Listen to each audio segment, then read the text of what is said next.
အခုကျွန်တော်ကဒီ sticky note သုံးတဲ့ပုံစံလေးကိုတစ်ချက်ပြောပြပေးပါမှာ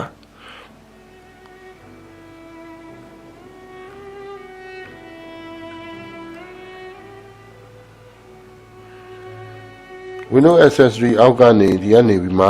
sticky note ကတော့လူတဲ့ဒီတည့်မှာလောက်ရမယ် to do list တို့ကိုဘာလုပ်ရမယ်ဆိုတာကိုရေးထားခြင်းဒီထဲမှာရေးထားလို့ရပါတယ်သူအကြီးချက်ချင်လဲချက်လို့ရပါတယ်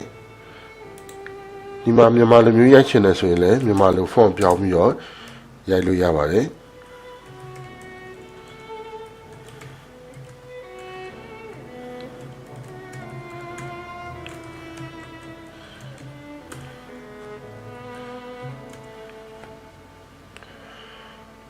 ဒီကနေပြီးဒါကတော့ delete note ကတော့ဖြတ်တယ်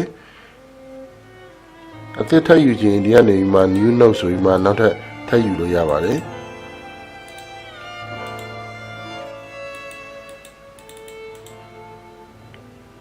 ဒီပေါ်လွတ်နေတဲ့နေရာရဲ့အောက်မှာအယောင်ရှိတယ်ကိုကြိုက်တဲ့အယောင်ကိုဒီကနေရွေးပြီးမှပြောင်းလို့ရပါတယ်တစ်ခုတစ်မျိုးပြောင်းထားလို့ရပါတယ်ဒီကနေပြီးမှရွှေ့လို့ရတယ်အပေါ်ကဒီတိုက်တဲ့ဘားနေပြီးမှဆွဲပြီးမှကိုလိုချင်တဲ့နေရာမှာထားလို့ရပါတယ်ဒါကတော့ sticky note သုံးတဲ့ပုံစံလေးပါ